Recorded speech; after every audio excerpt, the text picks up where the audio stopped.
Hello guys, welcome back. Good news. Oh my god. Nick Crowley. Just let me read that for you guys.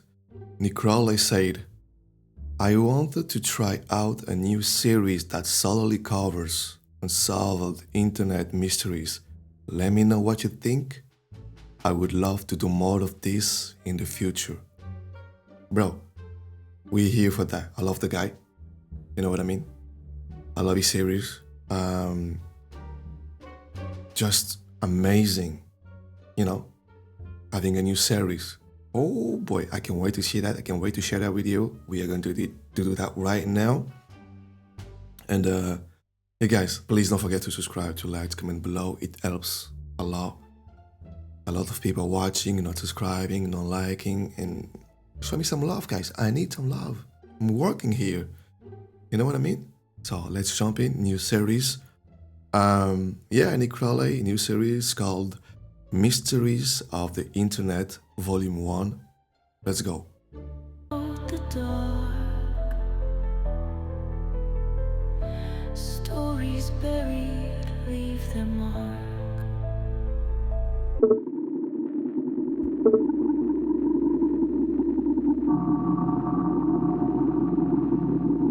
It's the 22nd of November, 2019. A Ring doorbell begins recording as a young girl approaches a home in the Harriet Creek Ranch neighborhood of Texas. It's pitch black out and the girl is seen all alone, which by itself is strange enough, but it's moments later that this footage becomes truly concerning.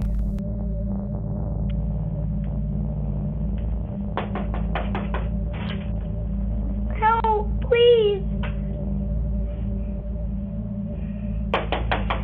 Yo, what's going on here? Open the door. Please help. Or is it a trap? She was begging for help, pounding her hand against the door, all the while continuously turning her head around, as if she was expecting someone to come up behind her. The footage then comes to an abrupt end, only to start again seconds later. But this entire time, no one answers that door. The wait was just too unbearable for the child as she then took off.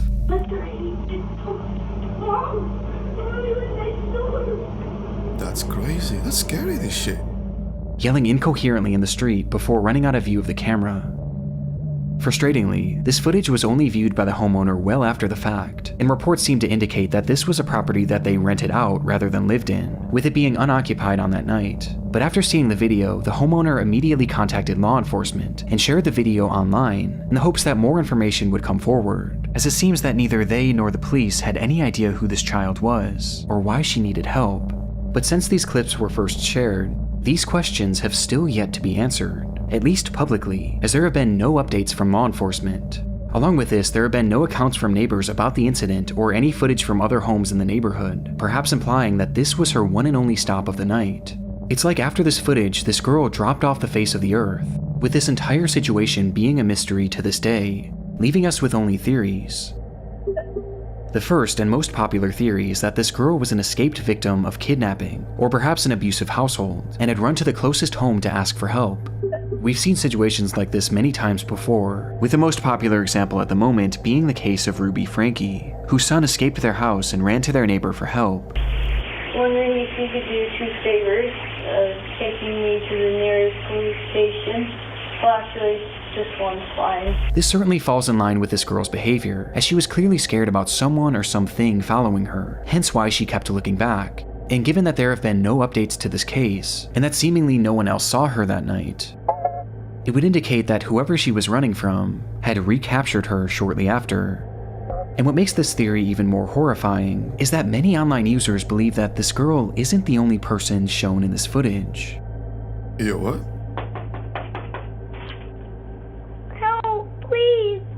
As in the background, some can see what appears to be movement behind the bush, and potentially even a figure. Please help.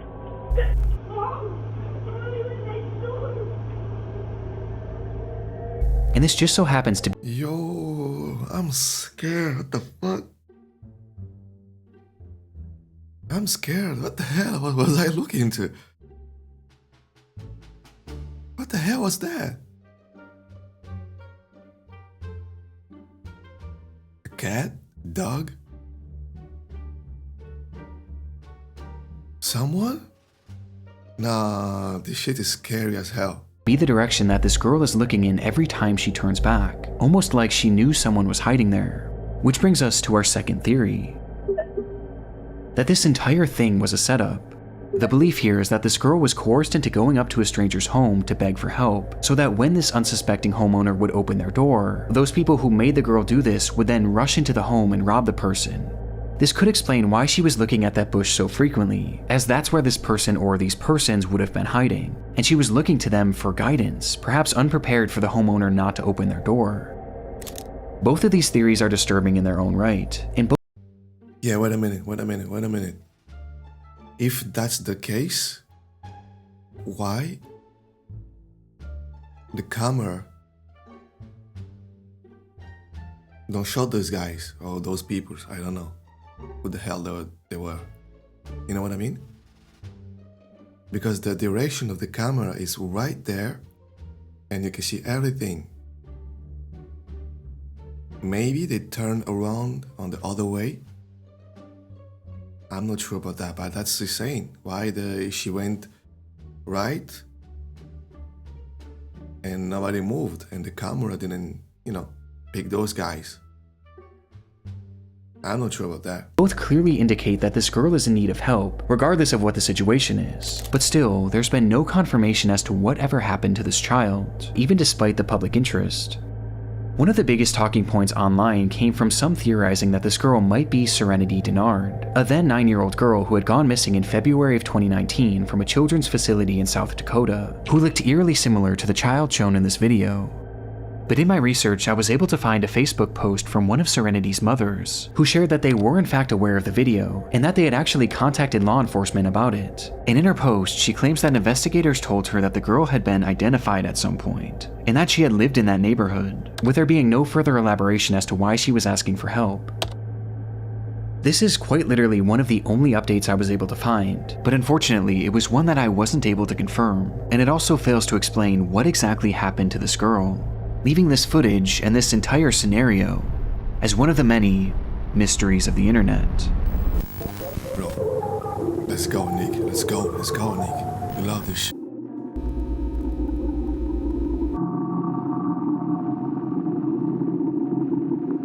It started with a police chase.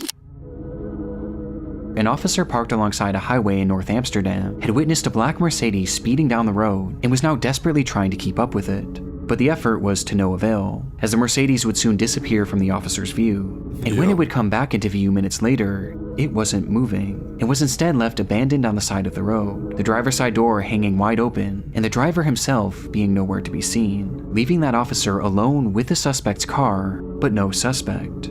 However, the vehicle hadn't been left entirely empty, as in the driver's rush to flee the scene, he had accidentally left his cell phone behind, and so the contents of this phone would be searched, which quickly led to the discovery of this driver's identity. But for investigators, there was a far more pressing finding on that device. A finding in the form of a minute-long video stored on the man's camera roll that indicated that this driver may have been involved in a crime far worse than just speeding.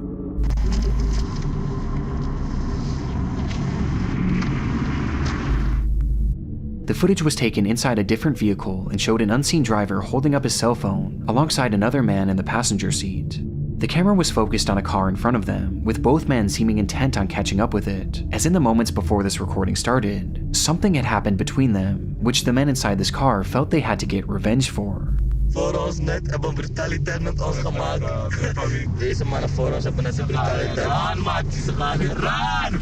They referred to this unseen incident as an act of brutality by a group of men in this other vehicle, and by the looks of it, it's likely that this car had simply cut them off, as there was a freshly closed lane in the stretch of road at the time, which created an unexpected merge. And this is most likely what this group inside this separate car thought too, as they were showing no signs of road rage, and were instead just casually driving with the flow of traffic. However, it's clear that the men behind the camera felt differently, as in their minds, what this other driver had done to them was so awful that it was worthy of only one punishment: death. Ik Gauw ze moeten boeten. Ja toch? Oké. Yo, what the hell is going on in Amsterdam? Jesus. Ze hebben net de brutaliteit wat uitgehaald. Is het dan What's going on here? Kijk, dus dat is kijk. And so, this duo inched their vehicle closer and closer to this anonymous car, while continuing their rambling about this act of brutality. And when they finally positioned themselves next to the vehicle,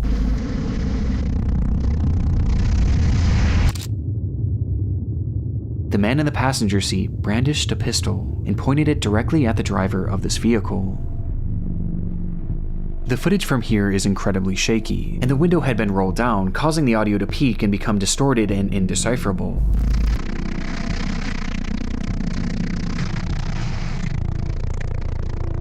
Because of this, it's hard to say for sure what happens next, but it appears that the man holding the gun attempts to fire the weapon before pulling it back into the car, cocking the revolver once more, and firing again.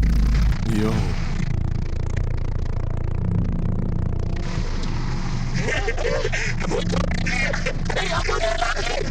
To which both men erupt with laughter and begin celebrating, before the recording stops.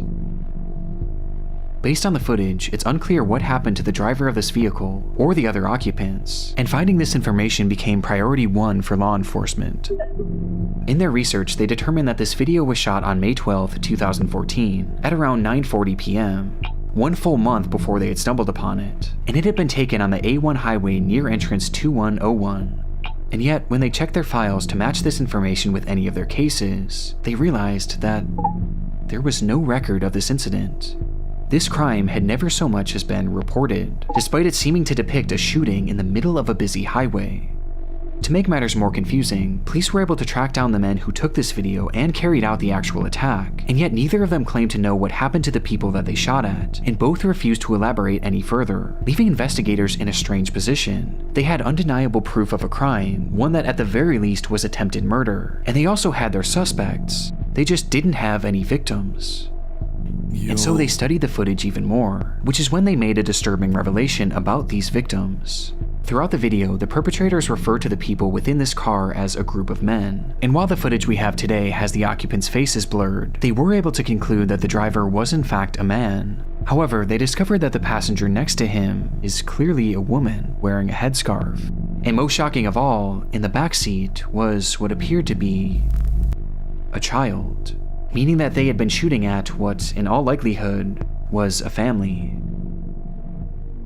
Police released this video to the public later that year under the name Amsterdam Schietincident A10, or Amsterdam Shooting Incident on Ring Road A10, where they revealed this footage but disguised the voices and faces of the perpetrators for unknown reasons. And in releasing this, they asked the public to come forward with any information that could help identify this family. They asked for witnesses on the scene, car repair shops that may have fixed a car with bullet holes, any hospitals that had shooting victims on or around that day, and most importantly, they asked for the family inside this car to come forward, as without their testimony, convicting these men was nearly impossible, as it wasn't fully clear what crime they'd even committed.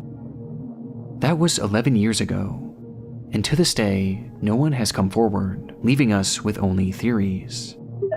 The first theory is that the people shot at in this footage may have been undocumented immigrants, or perhaps one of them had a warrant out for their arrest, meaning that if they were to report this crime, or if they were to have gone to the hospital with a bullet wound, then police would have certainly got involved, and in turn they would have gotten in trouble as well, essentially forcing them to stay quiet as saying anything would put their freedom in jeopardy.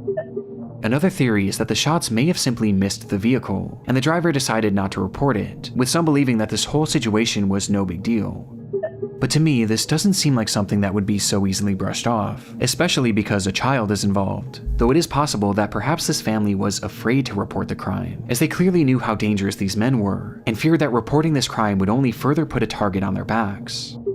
And finally, there's the theory that this weapon never fired at all. This is where the audio peaking becomes a major factor, as it's extremely difficult to make out the sound of gunshots, as the gun was literally outside of the vehicle when it was seemingly being fired. But it is worth noting that investigators working the case seemed confident that the weapon fired at least once, and I also personally hear a distinct popping sound at the end.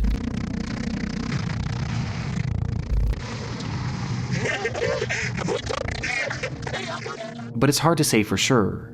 And it also is possible that this group was using blanks, with this all being an attempt to trick the other driver into thinking that he was in danger. But even with these theories, we still have no idea the fate that befell this family, and it's clear that they have no desire to come forward, for reasons we just don't know. Which leaves the Amsterdam shooting video, an internet mystery that may never be solved. That's crazy. 11 years and nobody came up? No, that's crazy. This thing is crazy. People are crazy. And you guys, you already know me. You do something bad, you go to jail. In lifetime. You guys know me. You do something bad in the society, jail time. Lifetime. I'm not joking. I don't play like that. I don't like stupid things. I don't like bad behaviors. You shooting family? No, bro, you need to go to jail for life. Need that lifetime. Jesus.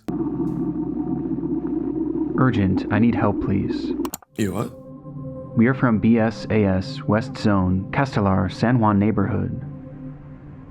Her name is Ema Rosario Colque, who's been missing since Friday, June 12th. If you saw her, please call.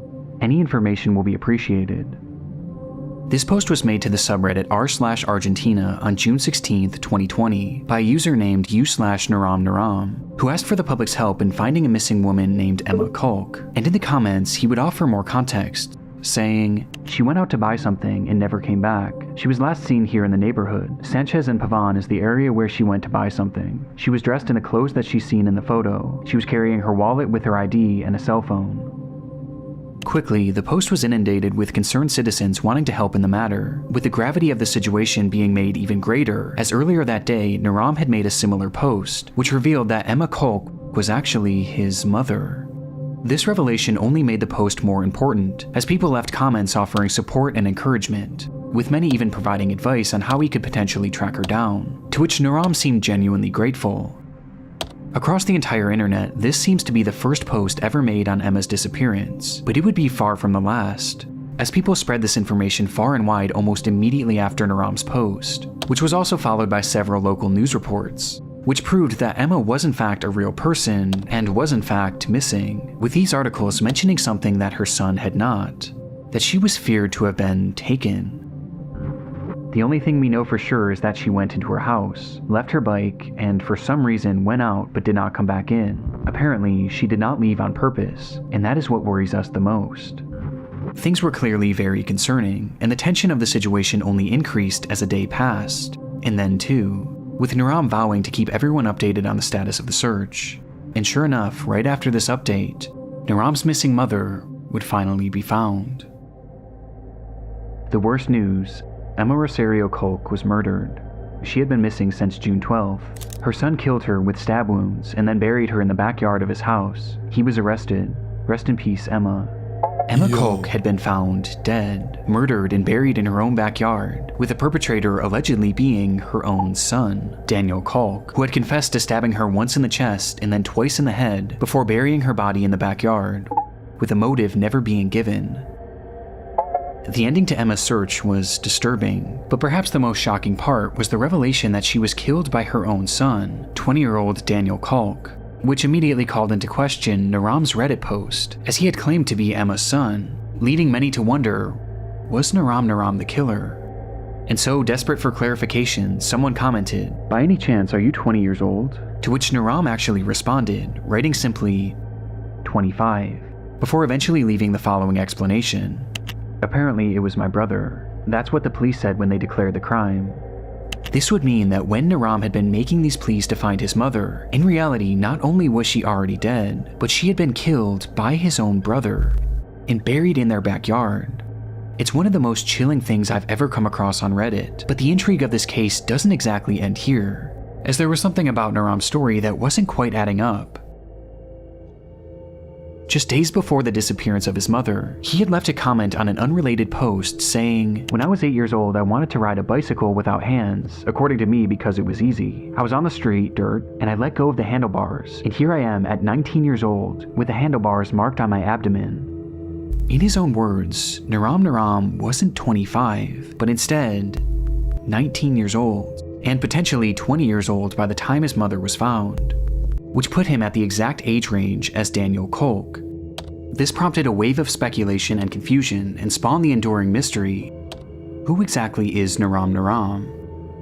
While making things even stranger, digging deeper into his posting history, you can find another comment where he claims to have been working the same job for 6 years, which seemed to contradict the idea of him being 20, thus prompting even more confusion, which eventually caught Norom's attention, who responded by stating, "I didn't write that. It must have been my brother. I don't use this social network. I only used it twice, for a work issue, and now because my mother disappeared. This account is not mine." This recounting of events made Norom's initial story even more twisted, as if this was true, then not only was it his own brother that killed the mother he was looking for, but he was literally using that same brother's account. And again, this gets stranger. Around the same time, noromnorom would thank the internet for its help on the case, and then proceed to swiftly disappear, leaving the account untouched for over 2 years.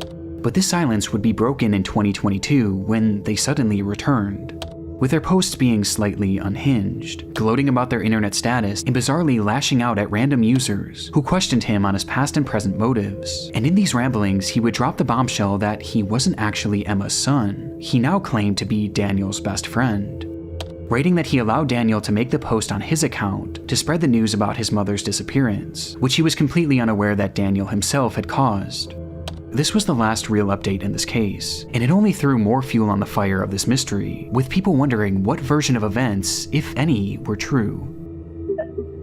When I hear about this case today, many seem to believe that the entire time noromnorom was actually Daniel Colque, and he had made this post to make it seem like he was searching for his mother, and perhaps to even use any given advice to help conceal what he did. As remember, many were offering suggestions on how to find her, which Daniel in turn could have used to essentially do the exact opposite, to help make sure that she was never found. This is tricky because the account posted briefly after Daniel was supposedly arrested. However, the status of this case is entirely unknown to this day, as there have been no updates as to whether or not Daniel was actually charged, with some choosing to believe that this was him the entire time, and perhaps he was even held in prison for a few years before being released, thus explaining his 2-year absence. Another theory is that Norom was initially telling the truth, and that he was Daniel's brother, and that he was simply using the account to spread word of his mother's disappearance, before eventually abandoning it. And perhaps the most recent posting on this account was because it may have been hacked, which would explain the massive tone shift. Or maybe it's the most recent version of events that's the right one, and that this is actually Daniel's best friend. But why initially lie? And how do you explain the apparent inconsistencies in his age that are found throughout his posts? This entire internet mystery is one of the messiest I've ever come across, and nothing seems to make any sense, with the most inexplicable part being the very real murder at its core. A mother who was killed by her own son for no apparent reason, and given the lack of updates, it's hard to know if justice was ever served. No. That's nasty work right there. That's nasty. You delete your mom? Well, that's crazy. You delete your mom for no reason. You need that lifetime. I'm sorry. You need that lifetime. And all of you that were writing on that social media stuff, we need to know what happened. If you guys don't tell the truth, all of you, the 3 of you, you go to jail. I'm not joking. That's insane stuff right there. Deleting your mom for no reason? Nah, my boy, you don't do that here.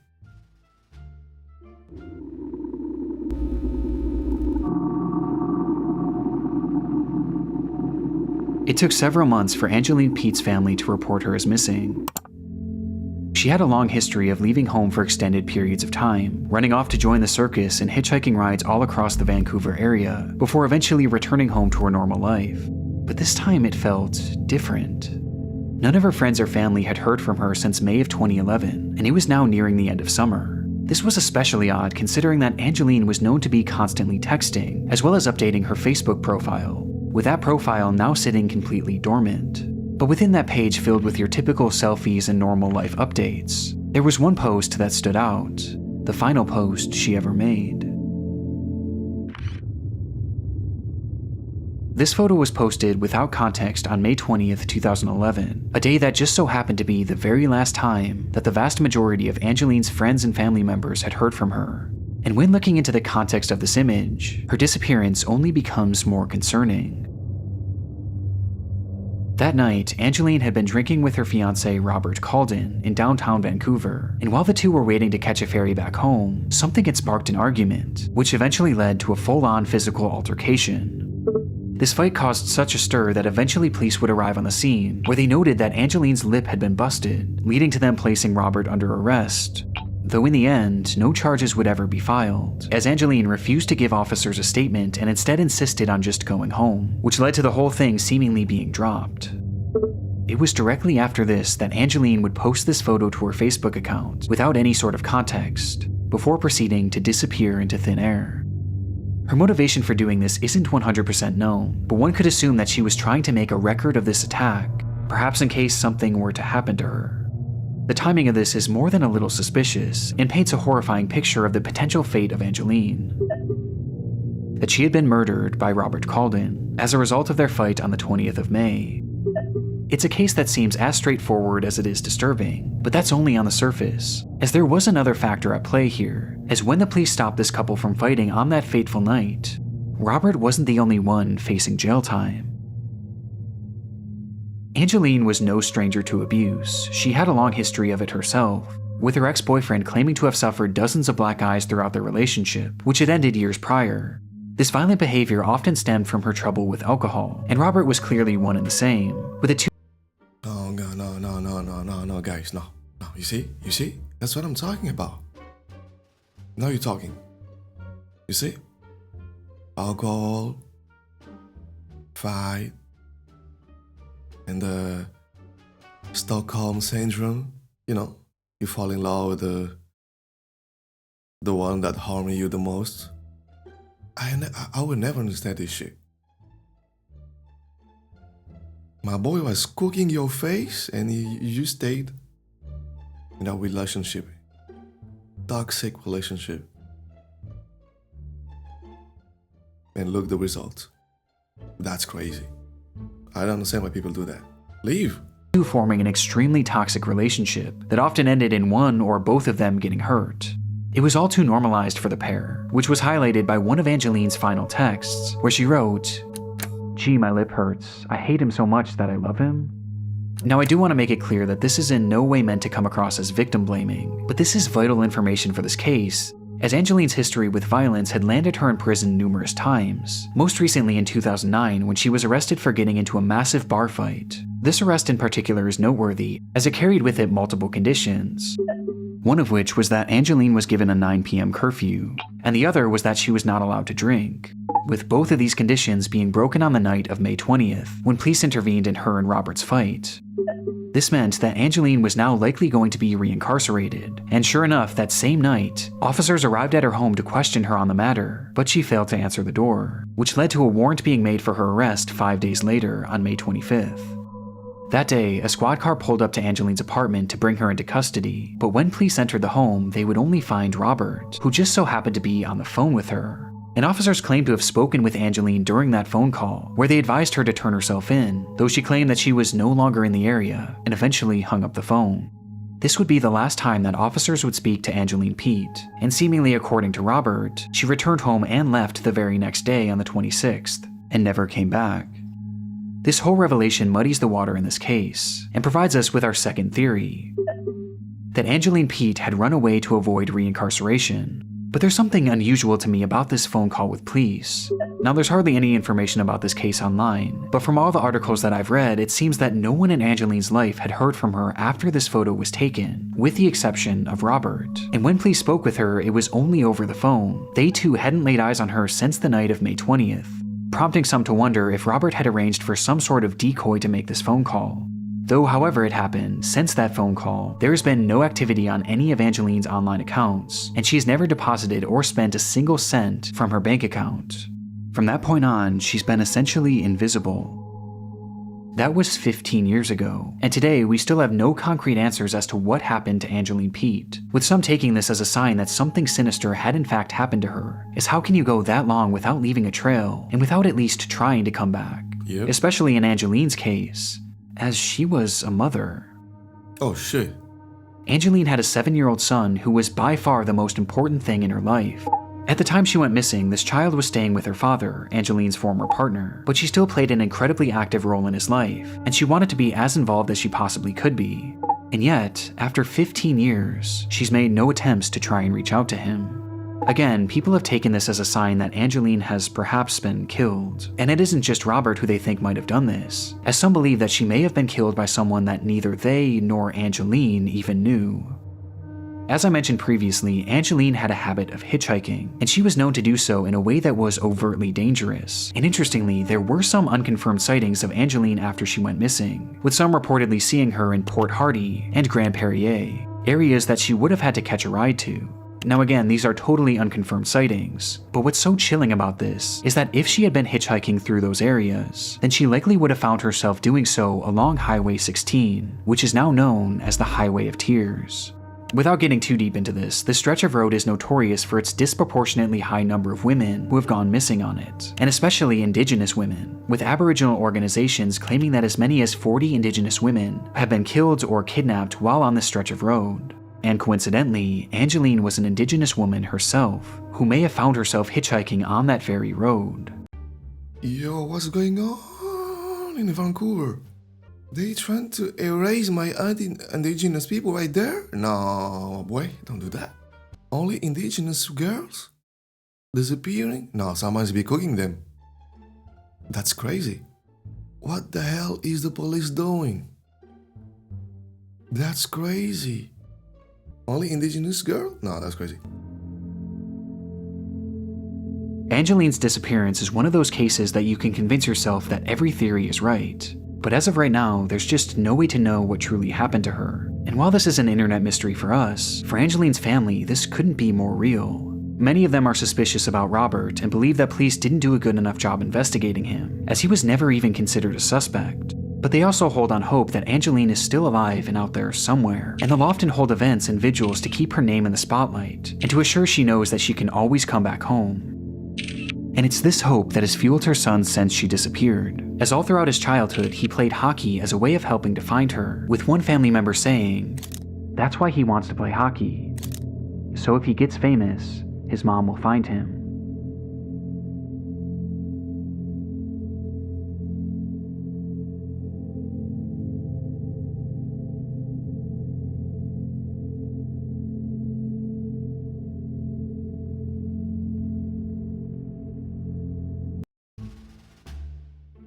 Yo, that's sad. What's going on in Vancouver? Only indigenous girl disappearing? No, boy, no. Police gotta do something. Don't do my people like that. Don't do my indigenous people like that. What the hell is wrong there? Jesus. They need to catch that person that is doing this shit. Lifetime. You know what I mean? That's crazy. Shout out to Nick Crowley. Yo. We love that. New series called Mysteries of the Internet. Wow. And Nick Crowley said, I'm gonna read it. I wanted to try a new series that solely covers unsolved internet mysteries. Let me know what you think. I would love to do more of this in the future. Bro, just do it. We love it. I'm here to react to this kind of series. I love that. You know what I mean? So, and I hope you guys love that too. Because we're going to keep working, you know what I mean? Keep delivering the reaction series, okay? And yeah guys, don't forget to subscribe, to like, to comment below. It helps the algorithm, it helps the channel to grow. I have a goal, of course, 1K, you know, subscribers 4K watch time. This is YouTube. It's a goal. Help me to reach the goal. Watch the full video. It's easy. It's free.